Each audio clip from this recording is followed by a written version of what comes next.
needs to be lighter. The light is perfect right now.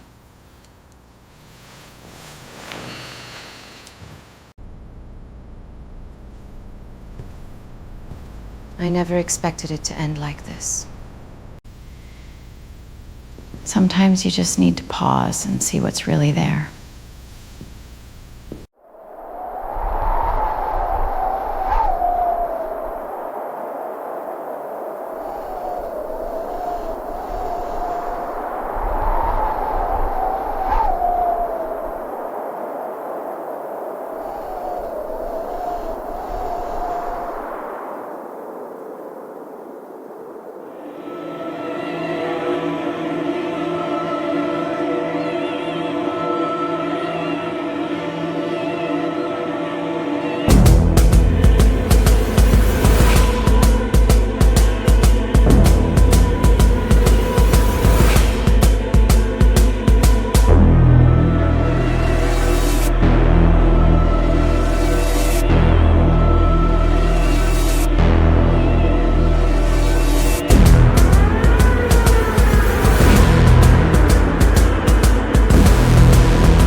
Я не понимаю. Мать что, ни с кем не дружила, не общалась?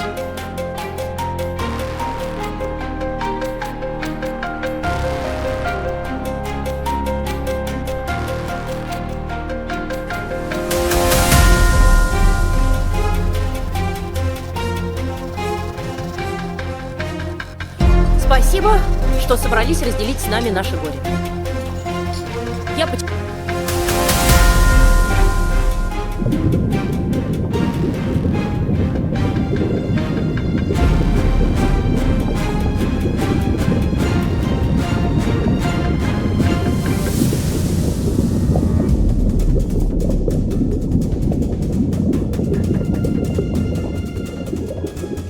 У тебя какой размер? 42-й. Тетя Тань, ну...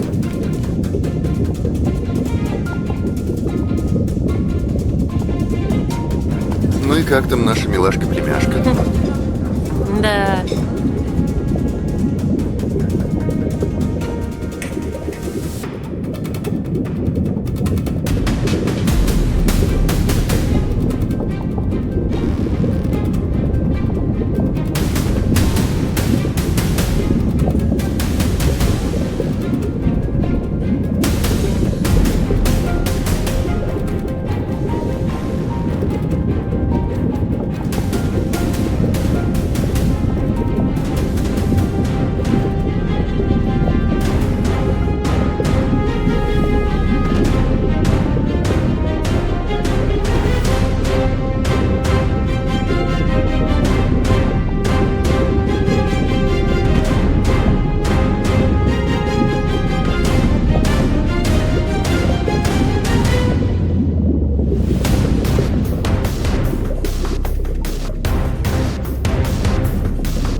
城，我现在已经从西藏回来了，302。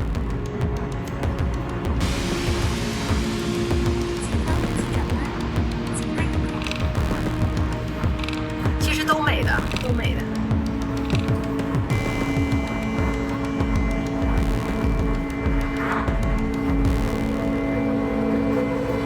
对，我这都已经回来了，我现在在走深山腰，现在在走深山腰。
其实都美的，都美的。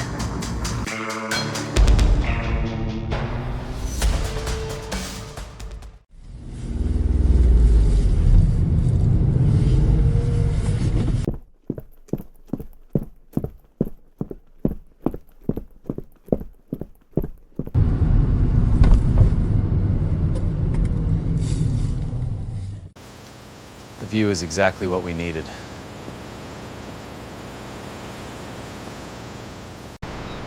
It's quiet out here, just how I like it.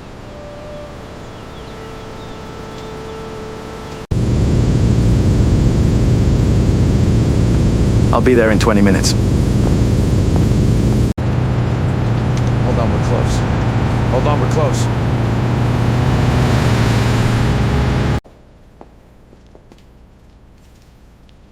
I'll meet you at the exit. Stay right there.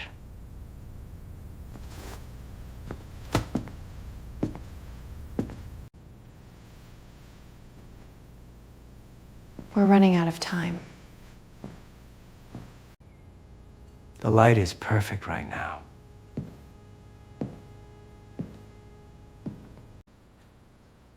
We've got to stay sharp tonight.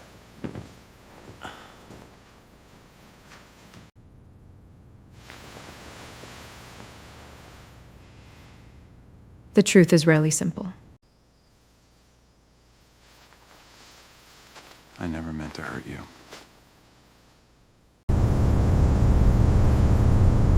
The path ahead is clear. We should keep the music low. I'm just trying to enjoy the sun. The light is perfect right now.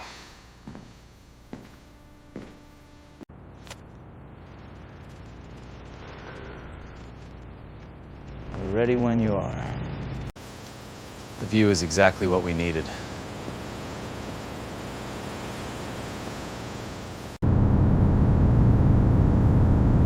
Just keep driving. Sometimes you just need to pause and see what's really there. This will make everything clear.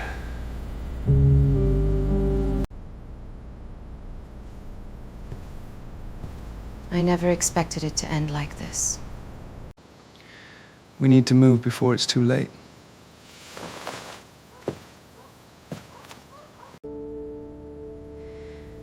This place holds more than just memories. It's quiet out here, just how I like it. I see you.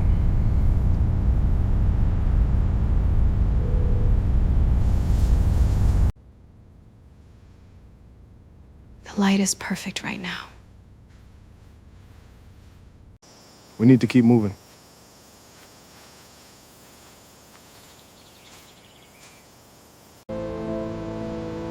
Sometimes the quietest moments say the loudest things. That's right.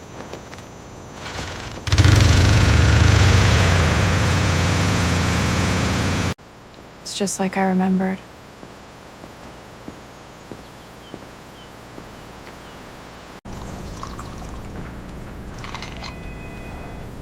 Just enough to stay sharp. We need to move now.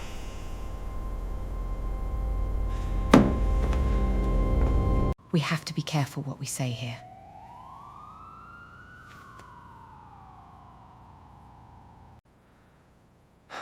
I think we've got time.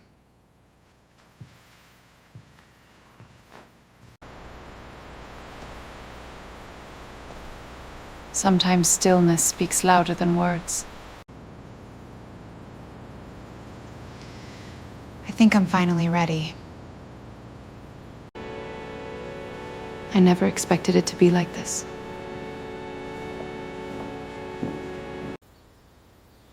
We have to be careful here.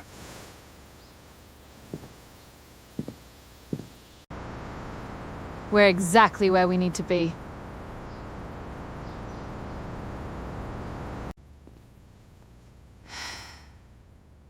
Maybe it's time to stop waiting for permission. I am almost there.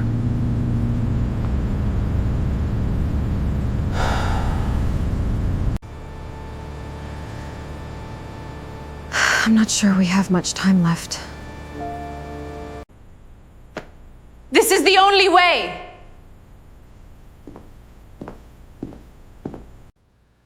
I never expected to see you here again. There is a particular kind of person Guy Ritchie seems to trust more than almost anyone else in cinema. The professional who knows exactly what he is doing, knows that what he is doing is probably illegal, and has already accepted that the distinction between right and wrong is not going to help much when the bullets start flying. That is the world of In the Grey, a movie where money moves through banks, criminals hide behind lawyers, lawyers hire mercenaries, mercenaries behave like old friends, and everybody seems to have a perfectly respectable explanation for something that would look absolutely insane if you stepped outside the room and described it to an ordinary person. And that is really where the title begins to make sense. The grey is not simply the space between good and evil. It is the space between legality and criminality, between business and violence, between loyalty and self-interest. It is the place where a person can walk into a boardroom carrying a legal argument in one hand and have a heavily armed extraction team waiting in the parking lot with the other. In this world, morality is rarely presented as a clean line. It is a negotiation. Sometimes it is a contract. Sometimes it is a loaded weapon. Guy Ritchie has spent much of his career building stories around people who live in that space. From the criminal networks of Lock, Stock and Two Smoking Barrels and Snatch to the polished operators of The Gentleman, his movies repeatedly ask what happens when people who are very good at manipulating systems start colliding with people who are even better at breaking them. In the Grey feels like a natural extension of that fascination. Only the scale has become international and the toys have become much more expensive. The official premise is wonderfully excessive in the way only a Guy Ritchie premise really needs to be. $1 billion fortune has disappeared into the hands of a ruthless criminal power broker, and recovering it is no longer a matter of sending a lawyer a strongly worded letter. A covert team has to get involved, and what initially looks like an elaborate financial recovery operation gradually becomes something closer to a private war. The official synopsis describes these characters as people living in the global shadows, equally comfortable with influence and automatic weapons. And that distinction is important because this isn't a movie where the action heroes suddenly discover violence when the plot demands it. Violence is already part of their profession. That brings us to Rachel. Eiza Gonzalez plays Rachel. And the interesting thing about her introduction is that she isn't presented as the person who needs rescuing. She is the person who gets called when somebody else has already made a mess of things. Her profession sounds almost boring if you strip away the Guy Ritchie treatment. She specializes in recovering money from people who owe it, working in the murky world where corporate finance, asset recovery, and dangerous criminals overlap. But imagine what that job actually means. If the person who owes you money is a normal businessman, you send a letter. If he refuses, you go to court. If he still refuses, you seize assets. But what if the person who owes you $1 billion is Manny Salazar? Now the rules change. Manny, played by Carlos Bardem, isn't simply a wealthy man who happens to be difficult about repayment. We need to move now. He is a criminal power broker with enough resources to make the usual mechanisms of financial pressure feel almost ridiculous. The money Rachel is trying to recover belongs to people powerful enough to expect repayment, but Manny is powerful enough to believe he can simply refuse. And that is the first little joke hidden inside the premise. Rachel's job is technically about money, but the moment she chooses Manny as a target, the movie makes it clear that money is merely the language through which power is being expressed. The amount involved is enormous, $1 billion. But the number itself isn't really the point. $1 billion is useful dramatically because it is so large that nobody can treat it casually. Everybody connected to the operation has a reason to care. The bank wants its money. Manny wants to keep it. Rachel wants to collect it. And the people around Manny understand that whoever controls that fortune controls more than a bank balance.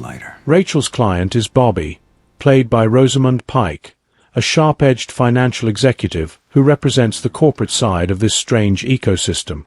Their relationship gives the movie one of its most interesting contrasts. Rachel operates in the field, where plans can become physical very quickly. Bobby operates in the world of finance, where enormous consequences can be produced by people sitting comfortably behind desks.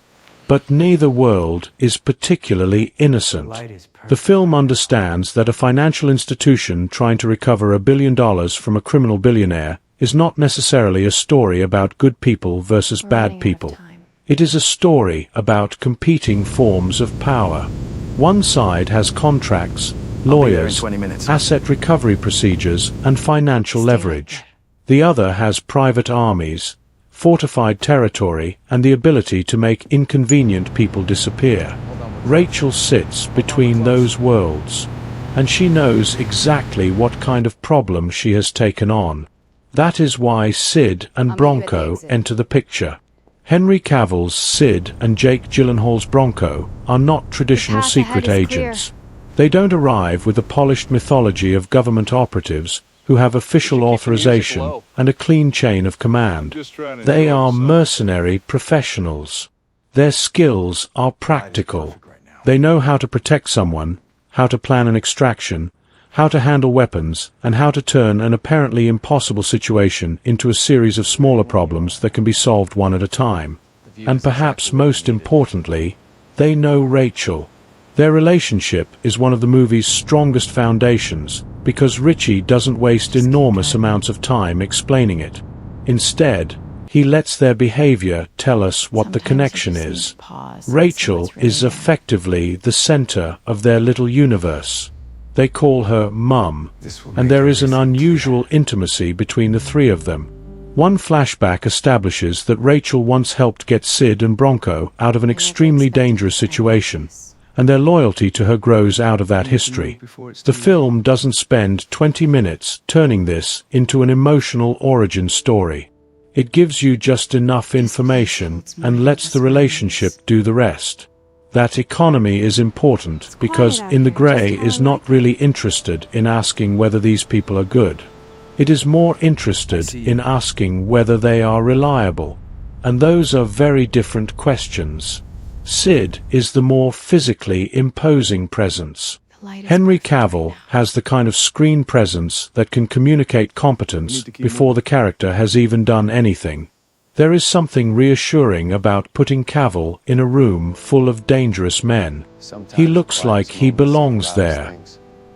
His performance doesn't require Sid to constantly announce that he is tough. His physicality does the work. Bronco, meanwhile, gives the team a different energy. Gyllenhaal brings more verbal movement, more unpredictability, and a kind of restless personality that prevents the pair from becoming interchangeable action movie machines. Sid is controlled. Bronco is more expressive. Sid often feels like the solution. Bronco feels like the improvisation. And yet they operate with the familiarity of people who have been doing this together for a very long time. That chemistry becomes important because Ritchie understands something basic about action movies. When the audience believes that the people on screen actually know each other, preparation itself can become entertaining. You don't necessarily need a giant explosion every 30 seconds. Sometimes watching two professionals argue about how they're going to cause the explosion is enough. That is one of Ritchie's favorite tricks, and In the Grey pushes it unusually far. The movie enjoys showing you plans. It enjoys explaining equipment. It enjoys revealing how a particular operation is supposed to work before allowing you to see whether the plan survives contact with reality. Reviews have specifically noted the film's dense use of on-screen information, plans, locations and equipment, as well as its habit of intercutting verbal explanations with the actions being described. For some viewers, that will feel excessive. For others, it is part of the fun. Because Ritchie isn't simply showing you that Sid and Bronco are competent. He is showing you how their minds work. And that distinction becomes increasingly important as Rachel's mission begins to take shape. The initial objective sounds deceptively simple. Recover the $1 billion Manny owes. But the movie knows that a person like Manny doesn't simply leave $1 billion sitting in a bank account waiting for someone to collect it. The fortune is protected by layers of people, systems, locations, and physical force. Even reaching Manny becomes a problem. And once Rachel gets close enough to negotiate, the distinction between negotiation and hostage situation becomes very thin. This is where the film's central idea starts becoming more than a stylish slogan.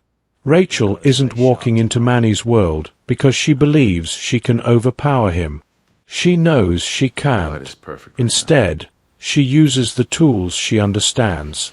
Law, money, pressure, leverage. And when those things aren't enough, she has Sid and Bronco. That combination is what makes the premise work. Rachel isn't simply the brains, while the two men are the muscle. She has her own weapon, and hers happens to be knowledge of how financial systems work.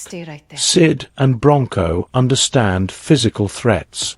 Rachel understands institutional ones. The movie, therefore, creates an unusual little triangle. Rachel can manipulate the system. Sid can survive the system when it becomes violent. Bronco can make the system unpredictable. And Manny is the kind of man who believes he owns the system. That is why the $1 billion debt quickly stops feeling like an ordinary MacGuffin. Money in the Grey behaves almost like a weapon. It creates alliances. It creates fear. It gives people reasons to betray one another. It makes otherwise intelligent people take enormous risks. And because the amount is so large, the film can keep raising the stakes without constantly inventing another unrelated reason for the characters to continue. Everybody has something to gain. Everybody has something to lose. And almost nobody has clean hands. This is exactly the territory in which Guy Ritchie is most comfortable. His best crime stories have always been built around interconnected people who believe they are controlling events until they discover that someone else has been moving pieces they didn't even know existed. In the Grey simply transfers that structure into a larger, more international action environment. The difference is scale. In Snatch, people can kill each other over diamonds, stolen goods, and criminal pride. Here, the stakes are measured in billions, and the people involved operate across corporate and criminal networks. But the basic Ritchie question remains the same. Who thinks they are the smartest person in the room? and who is about to discover that they aren't. The early sections of the movie are therefore less about explosions than about assembling the machinery of the mission. Rachel has to decide how far she can push Manny. Sid and Bronco have to determine how to keep her alive. Manny has to decide whether Rachel is someone he can negotiate with or someone he needs to eliminate. Bobby wants the money recovered, but operates at a comfortable distance from the physical danger. And hovering over everything is the knowledge that the last person who tried to deal with Manny did not exactly walk away with a satisfying severance package. That detail changes the atmosphere, because now Rachel isn't merely collecting a debt. She is walking into a situation where another professional has already paid the ultimate price. And that tells us something about Manny before we have even seen the full extent of his power. The film is careful to make him feel less like an ordinary gangster and more like the human embodiment of a system in which wealth has become indistinguishable from force. He doesn't need to chase people through dark alleys himself. He can hire others to do it. He can turn territory into a fortress. He can surround himself with people whose loyalty is purchased, enforced, or inherited. That makes Rachel's decision to confront him feel increasingly dangerous. And yet Rachel doesn't behave like someone who has underestimated the threat. That is crucial. She isn't naive. She knows what she is doing. The tension comes from the possibility that even someone as prepared as Rachel may have entered a game whose rules are changing faster than she can calculate them. This is where the film starts moving from financial thriller toward heist movie. The team begins thinking about how to get in, how to get out, what happens if the obvious exit disappears, what equipment will be needed, what contingencies have to exist, how many people can be trusted, and, perhaps most importantly, what happens when the plan fails. Because in a Guy Ritchie movie, the plan failing isn't an accident. It's almost the point. There is something wonderfully old-fashioned about the way In the Grey treats preparation as entertainment. The movie doesn't just want you to see the finished action sequence. It wants you to understand the machinery behind it. A weapon has a purpose. A vehicle has a purpose. A route has a purpose. A diversion has a purpose. Then, inevitably, somebody does something unexpected.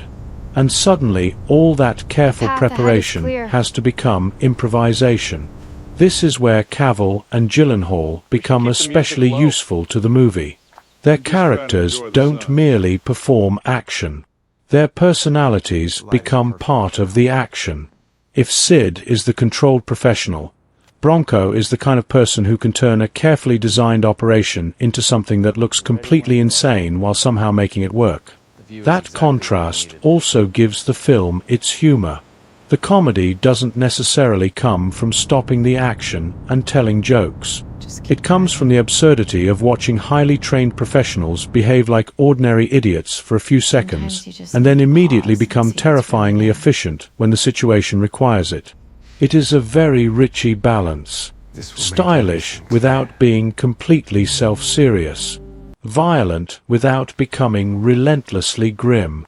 Playful without turning every death into a punchline. And surprisingly affectionate beneath all that swagger. That last part is easy to miss if you only look at the movie as an action spectacle. The relationship between Rachel, Sid and Bronco gives the story a strange emotional center. They aren't simply co-workers. There is history between them. There is debt. There is loyalty. And there is a sense that they have formed their own family inside a world that doesn't offer them many conventional forms of belonging. RogerEbert.com's Matt Zola cites even identifies the trio's relationship as one of the film's more intriguing elements, pointing to the unusual intimacy between Sid and Bronco, and the way their connection extends beyond standard action movie masculine bonding. That matters because it gives the title another possible meaning. Maybe living in the grey isn't just about committing questionable acts.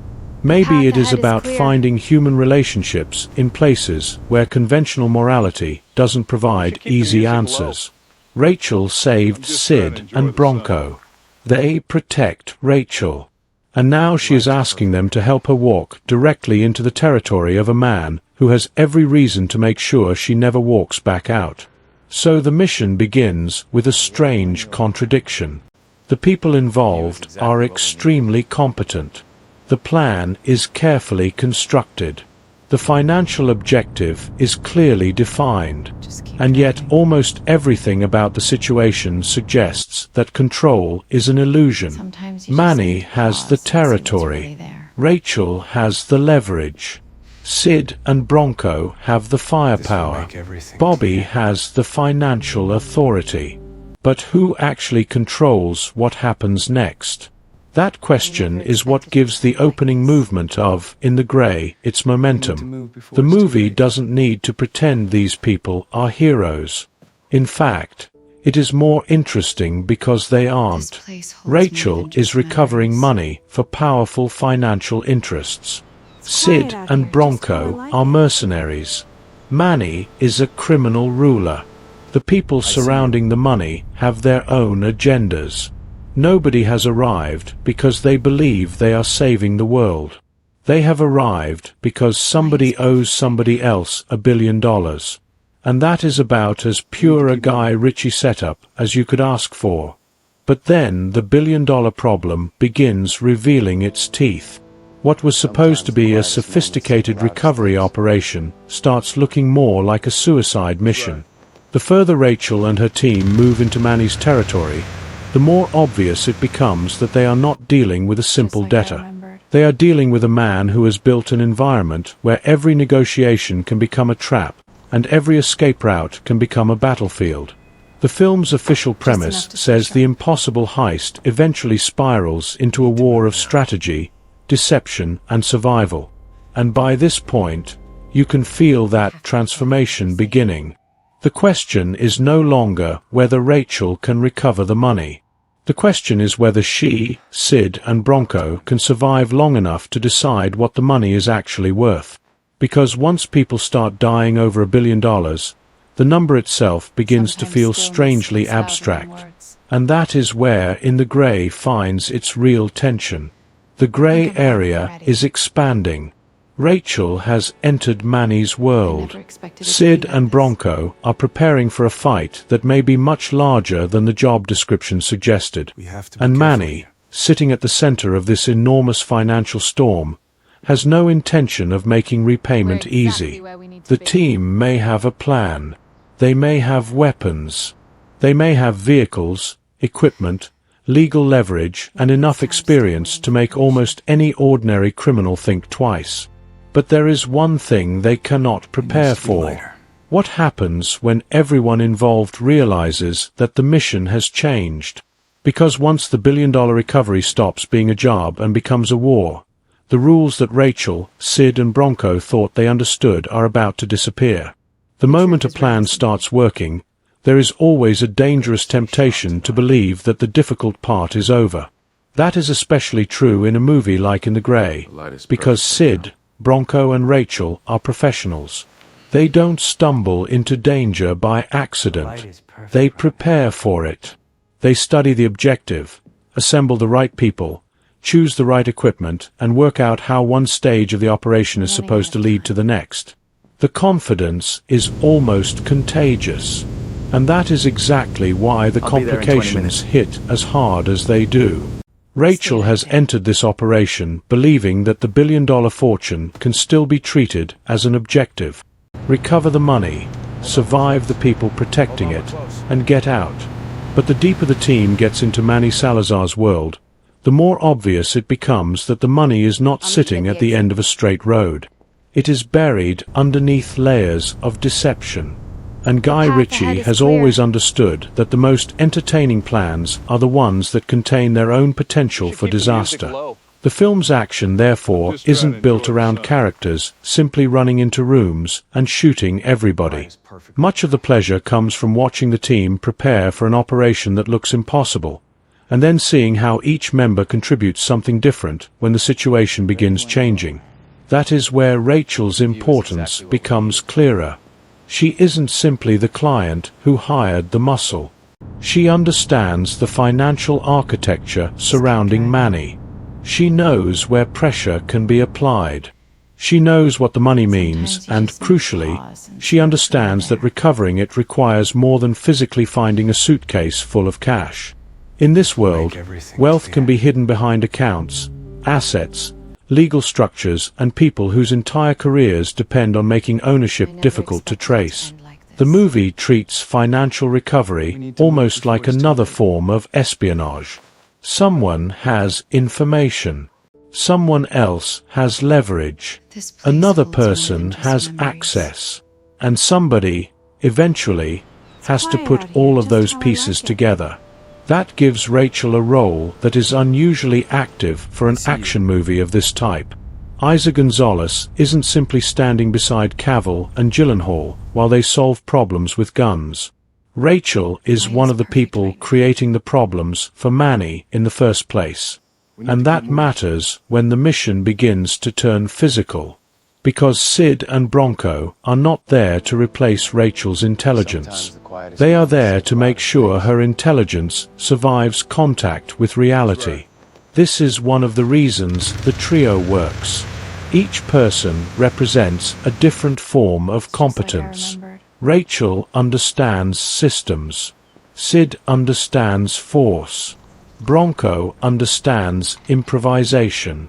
Put them together, and you have something much more interesting than the standard action movie formula of one smart person and two tough guys. The team functions because their abilities overlap just enough to keep them alive. And Ritchie is clever about showing this through behavior rather than speeches. The characters don't constantly announce their skill sets. They demonstrate them.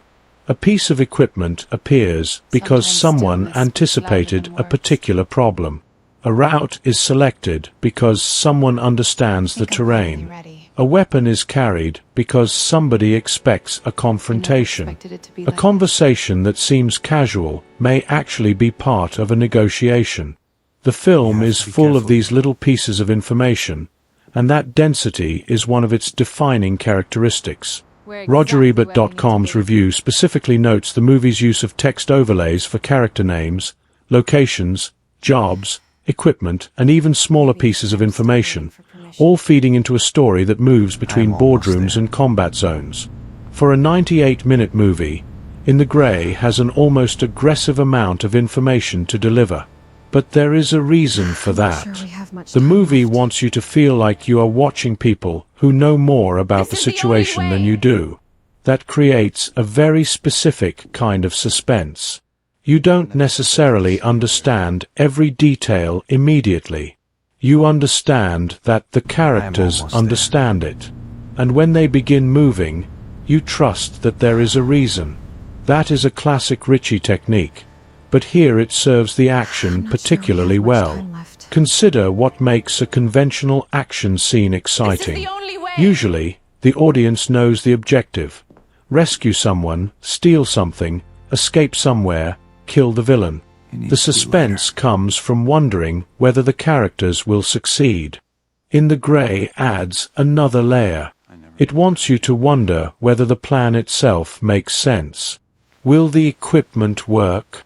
Will the timing hold? Will the distraction be convincing? Will the enemy react the way the team expects? Will the escape route remain open? And what happens when one of those answers is no? This is where Sid becomes particularly valuable. Henry Cavill has the physical presence of an action star, but Sid isn't written as a superhero. He is a professional. That distinction keeps the character grounded inside the movie's particular reality. He doesn't appear invincible because the script says he is. Stay right there. He appears capable because he understands the situation and reacts quickly when it changes. Cavill's restraint helps. He doesn't need to turn every moment into a demonstration of strength. Sid can be quiet. He can observe. He can wait. And then, when the moment comes, he can move with extraordinary efficiency. There is a physical economy to him that fits the character. We should keep the music low. He doesn't look like someone searching for opportunities to show off. He looks like someone who has already learned that unnecessary movement gets people killed. Bronco is almost the opposite. Jake Gyllenhaal brings nervous energy into the group. His character talks more, jokes more, reacts more visibly, and gives the movie permission to breathe between moments of violence. That could have made Bronco annoying. Instead, it gives the team personality. Because if Sid is the man who makes you believe the plan can work, Bronco is the man who makes you believe the plan can survive when it doesn't. That distinction becomes crucial during the team's increasingly complicated operations. Ritchie understands that action becomes more entertaining when the audience knows what the characters are trying to accomplish. So the movie often explains a plan before or during its execution. You see the objective. You understand the obstacle. You see the equipment. And then the movie lets the characters attempt it. Suddenly something as simple as getting from one location to another can become suspenseful, because the audience understands the chain reaction involved. One mistake could compromise the entire operation. One unexpected person could expose the team. One vehicle arriving too early could ruin the timing. One gunshot in the wrong place could turn a covert extraction into an open war. That structure makes the action feel closer to a heist than a standard shootout. The team isn't simply fighting. They're solving. And Ritchie has always been fascinated by people solving problems in ridiculous circumstances. This is one reason In the Grey feels connected to his earlier work, even when the scale is much larger. In Snatch, characters chase diamonds, money, and status. In The Gentleman, information and influence are as dangerous as bullets. In Wrath of Man, the mechanics of a robbery become part of the mystery. Here, financial recovery, criminal power, and military-style action all occupy the same universe. The difference is that the characters are much more professionally equipped, and that makes the movie's world feel almost like a high-end criminal workplace. Everybody has a specialty. Everybody has a job. Everybody has an agenda. And everybody has an opinion about how the job should be done. That last part is where the chemistry becomes especially entertaining. Rachel has to manage Sid and Bronco. Sid and Bronco have to protect Rachel. And neither man is particularly interested in behaving like a subordinate. They have enough experience to question decisions. They have enough loyalty to follow Rachel anyway. That contradiction creates much of the team's charm. They trust her. But they also know what happens when trust becomes complacency. And Rachel understands that. This is why her relationship with them feels more like a partnership than a chain of command. She may be the person directing the operation, but the movie never suggests that she can simply order Sid and Bronco around like soldiers. They are there because they choose to be there. That choice becomes increasingly meaningful as the danger grows. Because the money isn't theirs. Manny isn't their enemy for personal reasons. And yet they continue. Why? Because Rachel matters to them. That is the emotional engine quietly running underneath the explosions. The movie doesn't stop to explain it every 5 minutes. Instead, it lets small interactions establish a history between the characters. There is an especially interesting layer to the relationship between Sid and Bronco. Their intimacy is unusual for the genre. They tease each other, ride together, talk constantly, and display an affection that is more openly emotional than the typical macho partnership. RogerEbert.com's review even interprets their relationship as potentially romantic, or at least intentionally more intimate than standard action movie male bonding. Whether a viewer interprets them as lovers, best friends, brothers in arms, or simply two men whose emotional connection has grown beyond conventional labels, the important thing is that their closeness changes how their action scenes feel. They aren't just covering each other's backs, because that is what partners do. They actually care whether the other man comes home. That gives danger a different weight. And it is one of the places where In the Grey becomes more emotionally interesting than its noisy exterior might suggest. Then there is Rachel. Eiza Gonzalez has to balance two things at once. She has to belong in the same physical world as Cavill and Gyllenhaal, while also being the person who connects that world to the financial and strategic side of the story. The danger would have been writing her as an accessory to two male action stars. Instead, Rachel is the reason the operation exists. She understands the mission. She negotiates the mission. She makes decisions that affect the mission. And when things go wrong, she is not simply waiting for Sid to save her. She is part of the solution. That makes the central trio feel more balanced. It also makes the movie's concept of power more interesting. Power doesn't necessarily belong to the person holding the biggest gun. Sometimes it belongs to the person who knows where the money is. Sometimes it belongs to the person who knows where the enemy will be. Sometimes it belongs to the person willing to make the first move. Manny believes he possesses power because he controls people through fear and money. Rachel believes power can be extracted through leverage. Sid and Bronco understand power in its most immediate form: physical force. The movie keeps bringing these different definitions of power into collision. And that is where the $1 billion becomes such a useful storytelling device. It is almost a gravitational force. Everybody moves toward it. Everybody organizes around it. But nobody experiences it in the same way. For Manny, it represents control. For Bobby and the financial institutions, it represents an enormous liability that must be recovered. For Rachel, it represents a commission and a professional challenge.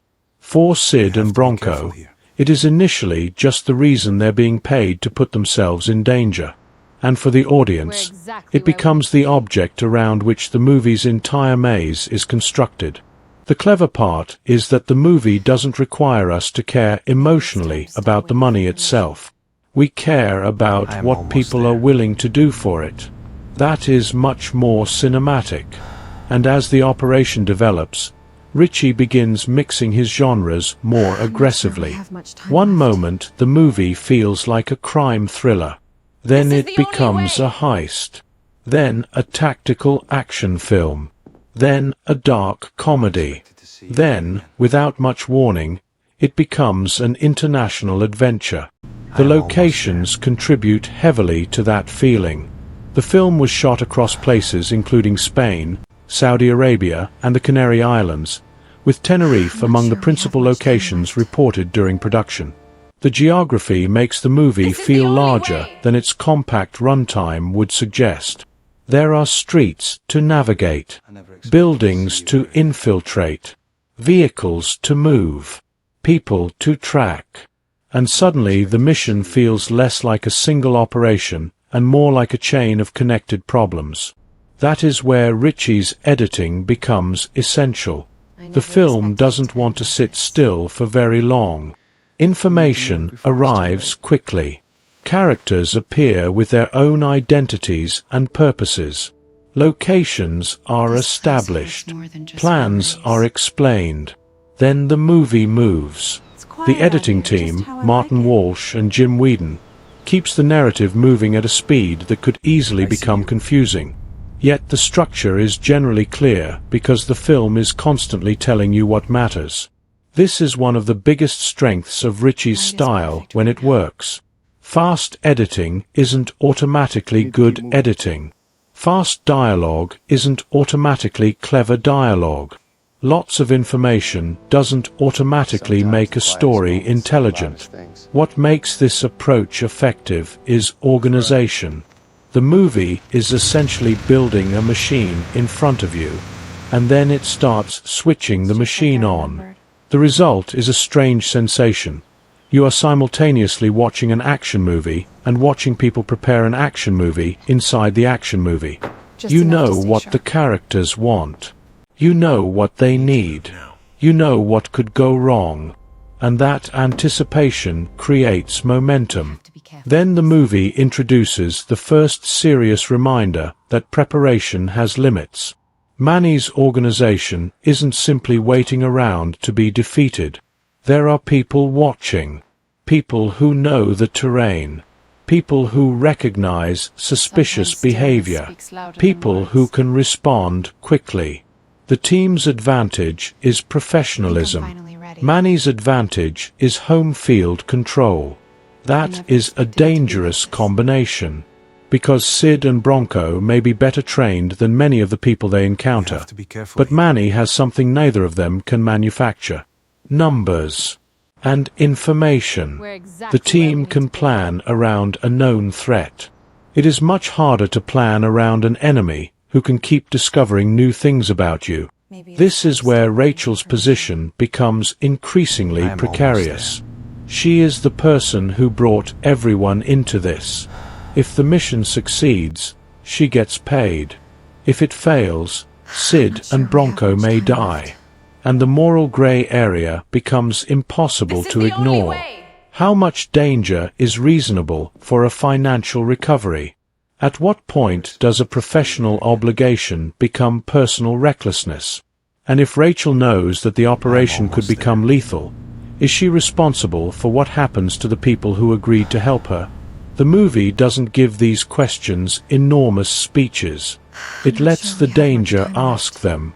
Every time Sid and Bronco move deeper into the operation, the audience can feel the cost increasing. And yet they continue. Because that is what professionals do. They finish the job. Or at least they try. That is one of the film's most appealing qualities. These characters aren't brave because they don't understand danger. They are brave because they understand it perfectly and keep moving anyway. There is something almost absurd about their confidence. The team approaches situations that would make most people turn around and run, and they start discussing logistics. Where is the exit? Who covers which side? What equipment is available? How long do we have? What happens if the first plan fails? It is almost bureaucratic. Except the paperwork has been replaced by explosives. And that contrast is pure Ritchie. He likes placing highly capable people inside ridiculous circumstances and letting their professionalism become part of the comedy. That tone can be risky. The movie occasionally asks the audience to enjoy violence as spectacle, while also remembering that the characters are supposed to be in real danger. Sometimes that balance works beautifully. Sometimes the sheer style threatens to make the stakes feel lighter than they should. But the central trio gives the movie an anchor. You care whether Rachel survives. You care whether Sid survives. And increasingly, you care whether Bronco survives. That may sound obvious for an action movie, but it is actually a major achievement. Because spectacle only matters when there is someone worth worrying about underneath it. The movie's short runtime helps here and hurts here. At roughly 98 minutes, In the Grey doesn't have much room for hesitation. That gives it propulsion. There is very little opportunity for the story to become sleepy. But the same compression can make some relationships feel like they are developing at high speed. The movie expects you to accept that these people have history. It gives you fragments, a flashback, a gesture, a joke, a moment of concern, and then it moves on. For some viewers, that economy will be refreshing. For others, it may leave the emotional side feeling thinner than the action side. But that becomes a question of what kind of movie Ritchie is trying to make. He isn't making a slow-burn espionage drama. He isn't interested in spending 20 minutes examining Rachel's childhood or Manny's psychological development. He wants professionals, a massive problem, an impossible plan, and enough personality to make the machinery entertaining. And on those terms, the movie is remarkably focused. The danger is that the formula can become familiar. We have seen teams of experts. We have seen impossible heists. We have seen mercenaries who operate outside official authority. We have seen charismatic criminals. We have seen the billionaire MacGuffin. We have seen Guy Ritchie do versions of all of these things before. So the question isn't whether In the Grey invents the formula. It doesn't. The question is whether it can make the familiar formula feel alive. And the answer, at least in this middle stretch, comes largely from the chemistry of the three leads. Cavill gives the movie its physical stability. Gyllenhaal gives it unpredictability. González gives it direction. Take one away, and the structure becomes weaker. Sid without Bronco risks becoming too stoic. Bronco without Sid risks becoming too chaotic. And both without Rachel become disconnected from the financial and strategic purpose of the story. Together, they create a functioning organism, and the enemy is beginning to understand that. The more the team interferes with Manny's operation, the more Manny's people begin responding. The mission is no longer invisible. The billion-dollar recovery has become a threat. And once the enemy knows that Rachel is not working alone, the rules change again. The team has been thinking about how to get to Manny. Now they have to think about what Manny will do to get to them. That is a much more dangerous question, because attacking a fortress is one thing. Defending yourself against an enemy who knows you're coming is another. The operation has reached the point where every successful move creates a new problem. They gain information, but that information exposes them.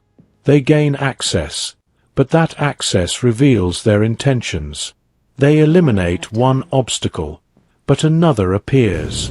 The plan is still alive, but it is beginning to bend. And this is where In the Grey starts becoming something more than a stylish recovery mission. It is becoming a contest of anticipation. Who can think further ahead? Who can predict the other side? Who can bluff convincingly? Who can recognize the trap? And who can remain calm when the trap has already closed? Rachel, Sid and Bronco have spent the first part of the operation believing that their professionalism gives them the advantage. Now they are about to discover the darker truth. Professionalism only gives you an advantage when the other side is less prepared. Manny Salazar is not less prepared. He has his own people, his own methods, his own understanding of fear, and his own reasons for refusing to surrender $1 billion. The team has crossed into his world, and the moment Manny realizes exactly who is coming for him, this stops being a recovery operation.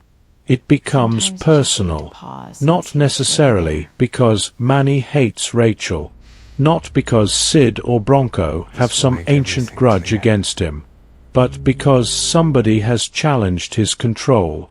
And men like Manny can forgive almost anything except the possibility that somebody else believes they are in charge. The first plan is still moving. The money is still the objective. The team is still together. But the comfortable illusion that they are controlling the operation is disappearing. The next stage will require more than preparation. It will require deception, improvisation, and a willingness to accept that the cleanest way out may no longer exist. Because when the people living in the Grey finally collide with the people who rule it, there is no longer a safe side of the line. There is only the side you can survive. There is a point in every carefully designed operation when preparation stops being preparation and becomes survival. For Rachel, Sid and Bronco, That point arrives when the advantage of knowing the plan begins disappearing. Until now, they have been able to think several moves ahead. They know what they want, they know where the opposition is, and they have enough equipment and experience to believe that almost any obstacle can be solved. But Manny Salazar's world has one enormous advantage over them. He knows they are coming, and once the enemy knows the game, every clever plan becomes a potential trap. That is when In the Grey changes character.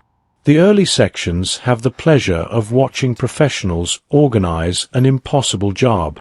Now the film starts asking a much more immediate question. What happens when those professionals are forced to improvise while everything around them is falling apart?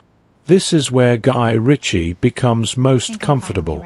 The movie stops feeling like a financial thriller with action scenes attached, and starts behaving like an action machine that happens to be powered by a financial dispute.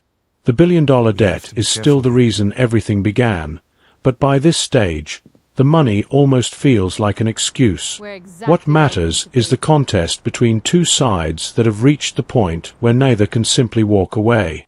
And Ritchie understands that action works best when the audience knows what the characters are trying to accomplish. A firefight by itself is noise. A firefight where Sid and Bronco are trying to reach a particular vehicle, protect a particular person, create a diversion, or buy themselves enough time to escape is a story. That difference is crucial. The film repeatedly builds action around objectives. The team has to get somewhere. Somebody has to be extracted. A route has to remain open. An enemy has to be distracted. Equipment has to be deployed at exactly the right moment. And when one part fails, another part has to compensate. That is why the action in the Grey often feels closer to a heist than a conventional war sequence. The characters are not simply overpowering the opposition. They are trying to outthink it. One of the most enjoyable examples is the way the film uses gear as part of the storytelling. Zip lines, mines, stinger ropes designed to disable vehicles and other equipment are not presented merely as toys for action movie spectacle. They become solutions to specific problems. RogerEbert.com's review highlights the film's use of this kind of elaborate gear during its extraction sequences, emphasizing how much of the action depends on ingenuity and preparation. That approach gives the action a satisfying rhythm. Problem. Plan, execution, complication, improvisation, consequence, then another problem.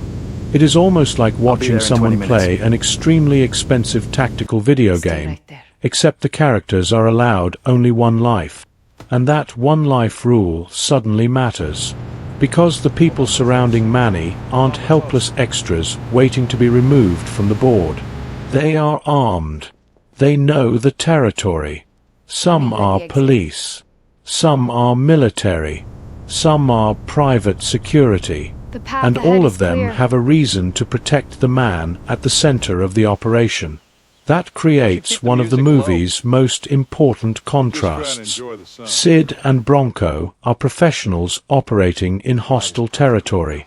Manny's forces are professionals defending their own territory. The difference between those two things is enormous. When Sid enters a hostile environment, he has to understand it. When Manny's people enter that environment, they already own it. So every escape becomes harder. Every route becomes questionable. Every vehicle can become a trap. Every person who looks neutral might actually be working for Manny. That uncertainty is what pushes the movie into thriller territory even when the guns are already out. And this is also where Sid and Bronco's differences become more useful. Sid is disciplined. Bronco is adaptable. In a perfect world, those qualities would complement each other. In the middle of a collapsing operation, they can also clash.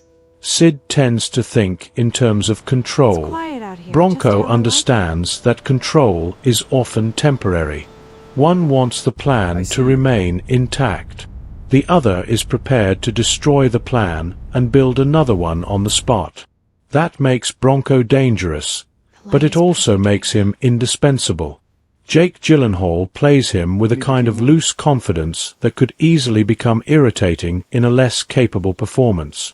Instead, the character's humor becomes a pressure release valve for the movie. When everything around Bronco is becoming increasingly violent, he doesn't suddenly become solemn. He keeps talking. He keeps moving. It's just like I remembered. He keeps behaving as though death is simply another inconvenient appointment. And that makes his moments of seriousness more effective. Because when Bronco finally looks worried, the audience knows something has changed. This is particularly important in his relationship with Sid. The movie has planted that relationship quietly. There is no giant speech explaining their emotional history. Their affection is expressed through behavior. Bronco talks. Sid listens. They tease each other. They protect one another. Their intimacy is unusually casual. It is one of the reasons their action scenes have emotional texture. When Bronco moves toward danger, we aren't simply thinking, will the mission succeed? We are also thinking, what happens to Sid if Bronco doesn't come back? And vice versa. That is a surprisingly old-fashioned idea. Action cinema has often been built around partnerships where two men demonstrate affection through competence rather than confession. Ritchie plays with that tradition here, giving Sid and Bronco a relationship that can be read in several ways without requiring the audience to define it. The important thing is that they care, and that care becomes increasingly visible when the operation starts costing them. Rachel's position becomes even more complicated because she is not only trying to survive, she is still trying to finish the job. That distinction separates her from a conventional action heroine. A conventional protagonist might eventually abandon the mission once the danger becomes too great.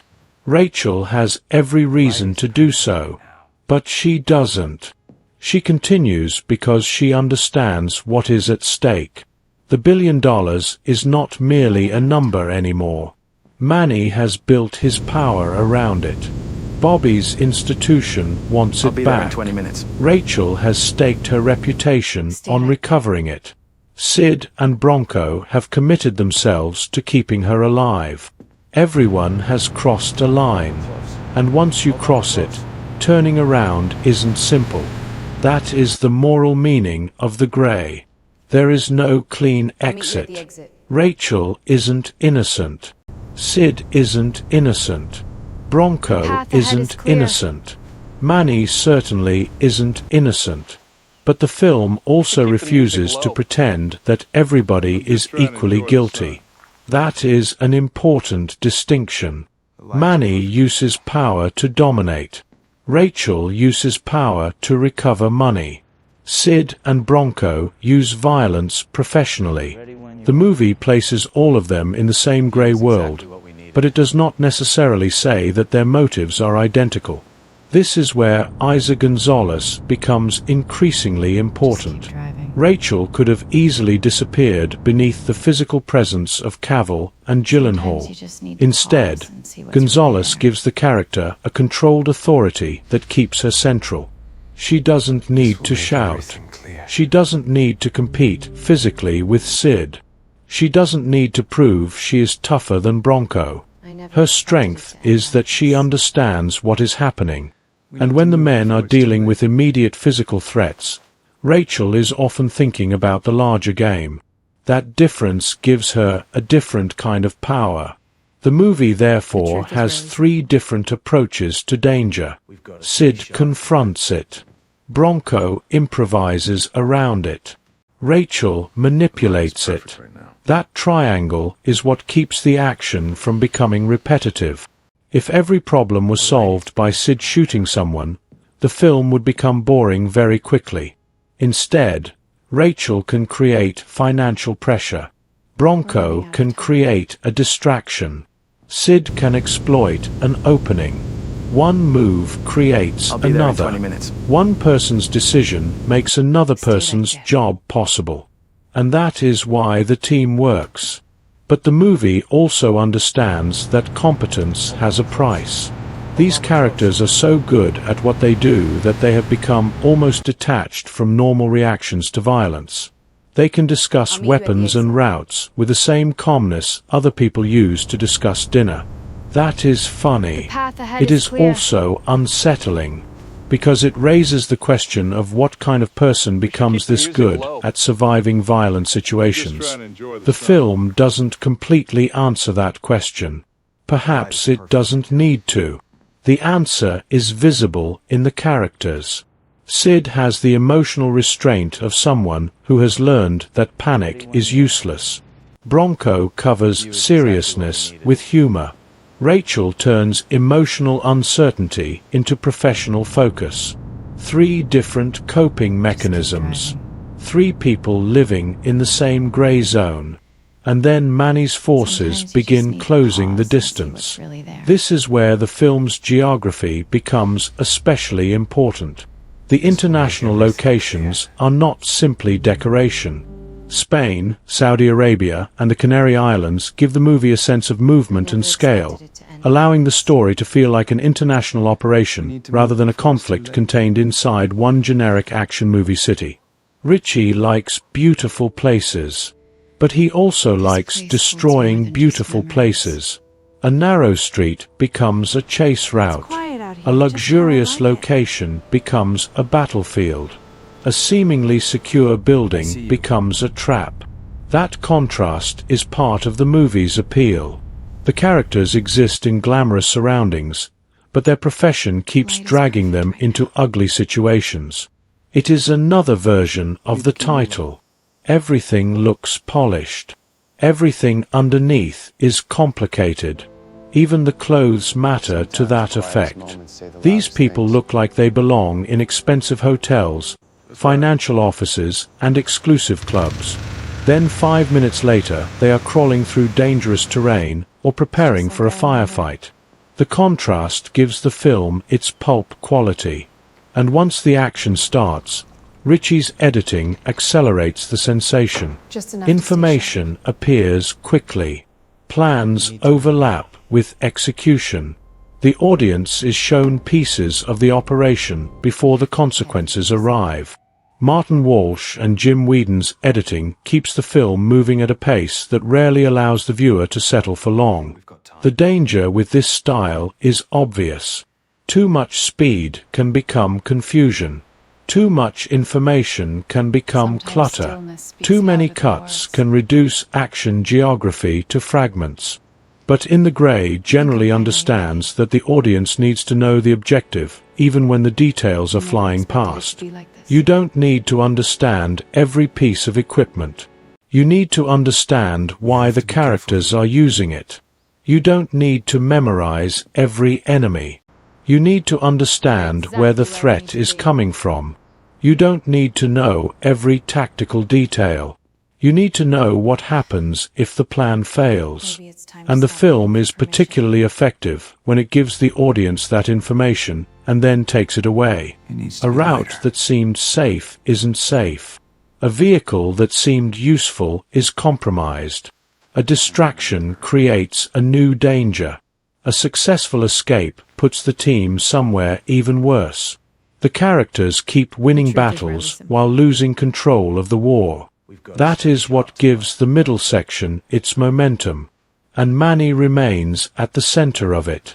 Carlos Bardem's performance is deliberately imposing rather than psychologically elaborate. Manny represents the kind of wealth that has stopped behaving like wealth and started behaving like sovereignty. He doesn't merely possess money.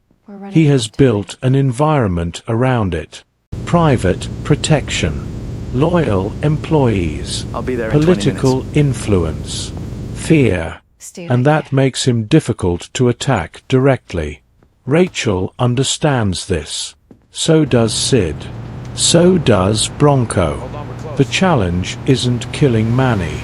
The challenge is getting close enough to hurt his position without getting killed in the process. That is what makes the operation feel like a war of strategy. The team has to attack the structure around Manny, and Manny has to attack the structure around Rachel. The battlefield isn't one place.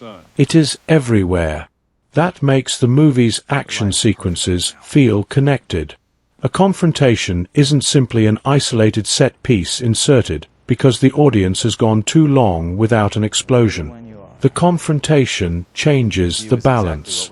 It tells Manny something. It tells Rachel something. It reveals what Sid and Bronco can do, and it creates a new problem. This is the event, meaning, character, consequence structure that keeps the story moving. The event is the action. The meaning is what it tells us about the larger conflict. The character is revealed by how somebody responds, and the consequence determines what happens next. When the movie follows that structure, it becomes much more than spectacle. One of the film's more impressive sequences involves a chase through narrow, winding streets, with cars and motorcycles turning the environment itself into part of the action. That kind of sequence works because the location creates limitations. There isn't endless space. There isn't a straight highway where the fastest vehicle automatically wins. The characters have to navigate.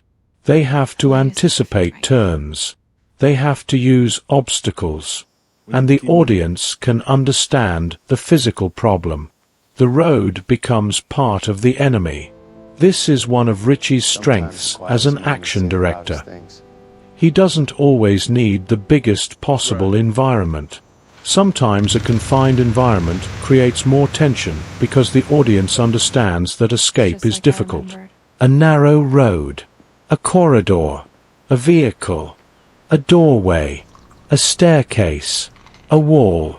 Every physical object becomes a tactical question. Can it be used? Can it be breached?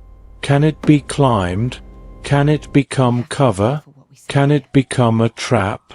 That mentality is embedded throughout the movie, and it suits Sid and Bronco because they are not portrayed as warriors who simply enjoy violence. They are problem solvers. Violence is one of their tools, not the only one. That is why the action feels connected to the film's original financial premise. Rachel solves financial problems. Sid and Bronco solve physical problems. But eventually those two forms of problem-solving merge.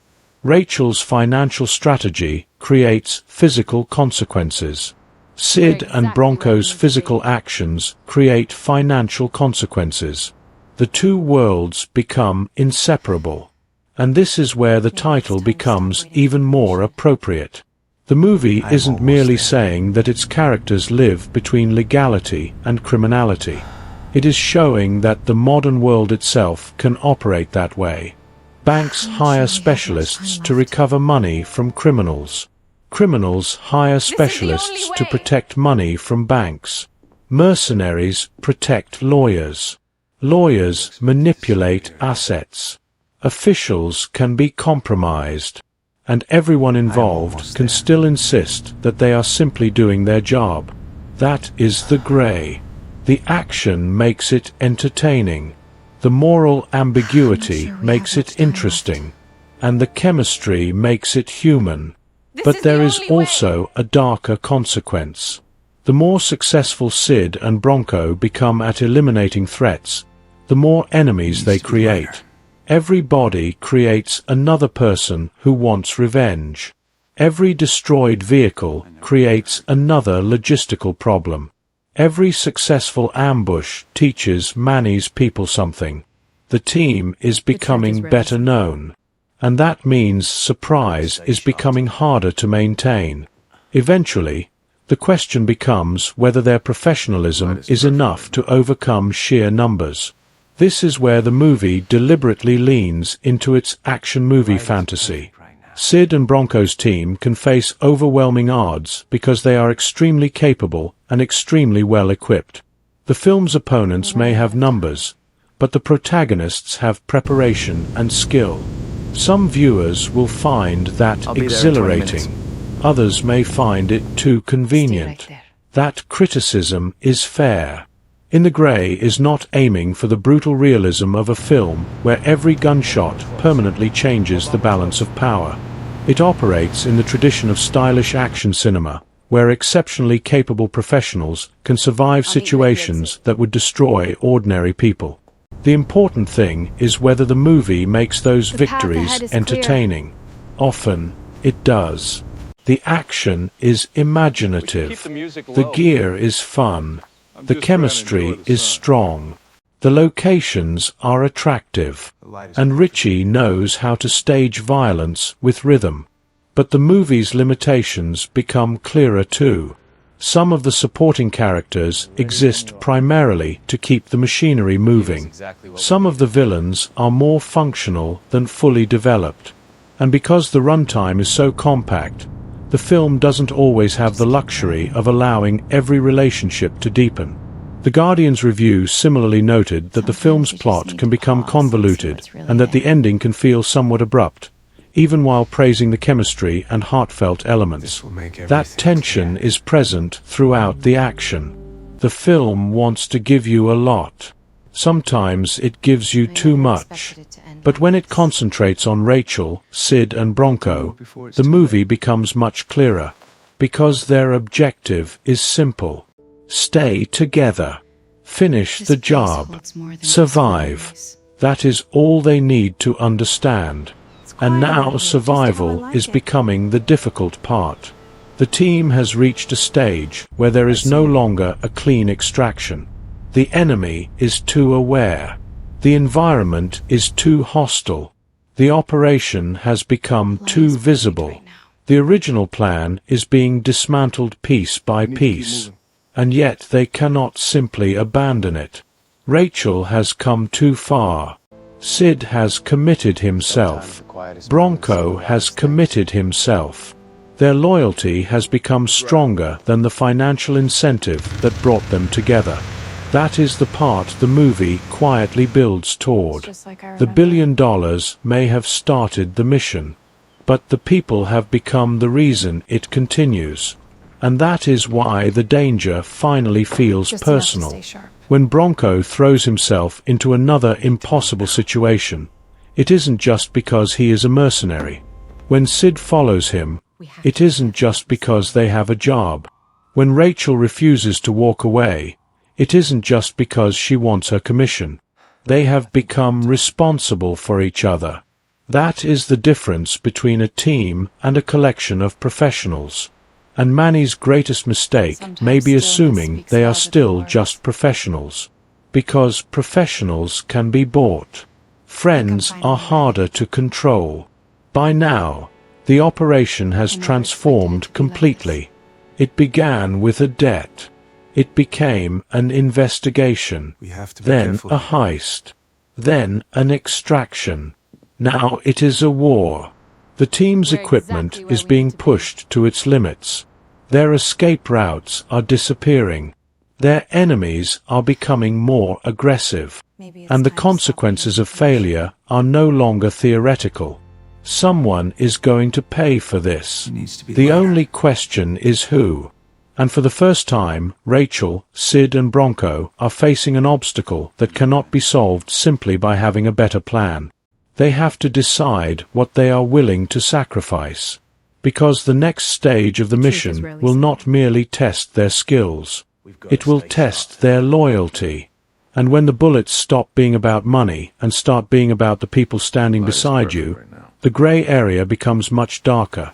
By the time Rachel is taken, the $1 billion recovery has become almost irrelevant.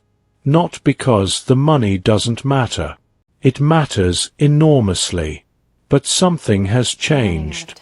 The people who started this operation as professionals now have something much more dangerous than a contract binding them together. They have loyalty. And loyalty is precisely the kind of thing that makes a morally gray world difficult to control. Rachel began this entire operation because she knew how to recover money from people who didn't want to give it back. Sid and Bronco came along because Rachel asked them to. I'll meet you at Their the exit. skills made the operation possible. Their experience made it survivable. Path ahead is But when clear. Manny Salazar finally turns the tables and Rachel becomes the one who needs extracting, should keep the the music entire low. structure of the story reverses. Just trying to enjoy For the most of sun. the movie, Rachel has been the person sending other people into danger. Now the danger is coming for her. And Sid and Bronco are not going to leave her there. That is the emotional payoff the movie has been quietly preparing from the beginning. The flashback that explains their history is deliberately brief. Rachel once intervened when Sid and Bronco were in serious trouble, Keep driving. helping secure their release when their futures appeared to be heading toward a much darker ending. The Sometimes you film just need doesn't to build pause an and see what's entire really there. melodrama around it. It simply gives us the essential information. Rachel saved them, and they never forgot it. That one decision explains an enormous amount about the present. Why do these two men follow Rachel into situations that make very little financial sense? Why do they treat her almost like family? Why does mum mean something more than a joke This when they place use it needs for more her? than just Because the memories. relationship isn't based entirely on employment. Quiet out here, Rachel just how I gave like them a second chance. Now they are returning the favor. And suddenly, the movie's action has an emotional objective. This isn't just a rescue. It's repayment. The same word that has been driving the financial plot is now driving the personal one. Manny owes money. Rachel owes Sid and Bronco nothing. Sid and Bronco, however, feel that they owe Rachel everything. That symmetry is one of the smartest things happening underneath the surface of In the Grey. The movie begins by presenting debt as a financial concept. It's just By like I this remember. point, debt has become emotional, and emotional debt is much harder to calculate. The island sequence makes that especially Just clear. enough to stay sharp. Manny's private island is supposed to represent security. It is his territory, his fortress, his controlled We environment. have to be careful what we say. He has the advantage of geography, manpower, and preparation. Rachel arrives there to negotiate. Sid and Bronco arrive knowing that negotiation is only half the problem. The other half is getting her out. That Sometimes distinction stillness is speaks louder crucial. than words. The team has already spent time planning possible escape routes, and the movie think I'm turns finally that ready. preparation into part of the suspense. Rather than treating the rescue as something invented after Rachel is captured, the film establishes that Sid and Bronco have anticipated the possibility of an extraction from the island. Reviews have noted that the escape is structured around carefully prepared alternatives We're and exactly specialized where we need to equipment, be. reinforcing the idea that this team survives by anticipating failure before it happens. That is what makes Sid and Bronco different from ordinary action heroes. They don't believe everything will go according to plan. They assume it won't. And that assumption is their greatest strength. There is something almost funny sure we about have how much time prepared left. these men are for disaster. Most people make a plan and hope nothing goes wrong. Sid and Bronco make a plan for what happens when the first plan goes wrong, then another for when that one fails, then another. It's an almost absurd level of professional pessimism. But in their world, pessimism keeps you alive. And this is where Henry Cavill's performance becomes particularly effective. Sid is not the loudest person in the room. He doesn't need to be. He carries himself like somebody who has already calculated the consequences of every sentence. Cavill's physical presence helps, obviously, but the more important quality is restraint. Sid rarely looks surprised. Even when things become chaotic, he seems to be processing the next move. That calm could easily make the character Quiet out emotionally here, just how I flat, like it. but the relationship with Bronco prevents that from happening. Because around Bronco, Sid becomes slightly different.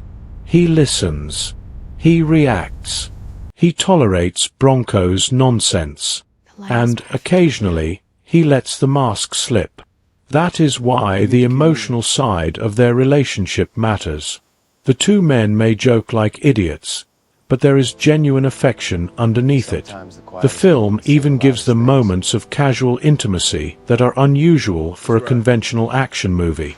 RogerEbert.com's review points to the ambiguity of their relationship, noting how their closeness goes beyond standard macho camaraderie, and how their concern for one another becomes increasingly visible when the danger escalates.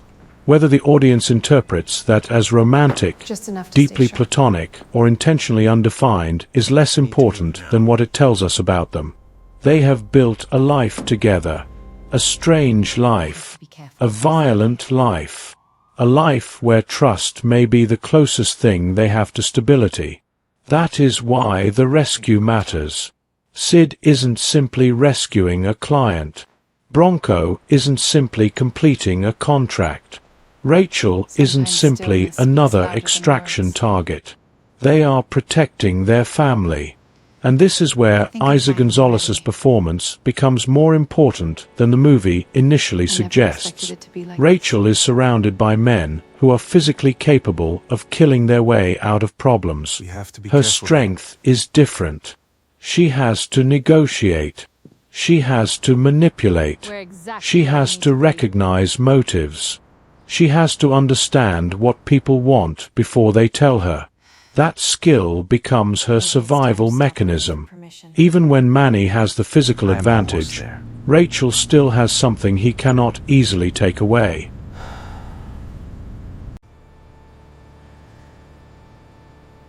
I'm not sure we have much time left. This is the only way!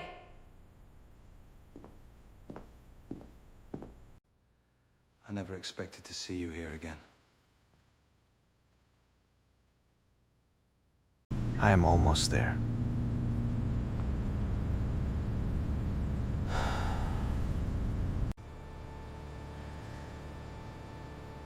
I'm not sure we have much time left.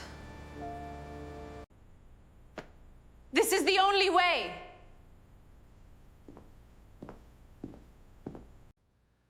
I never expected to see you here again.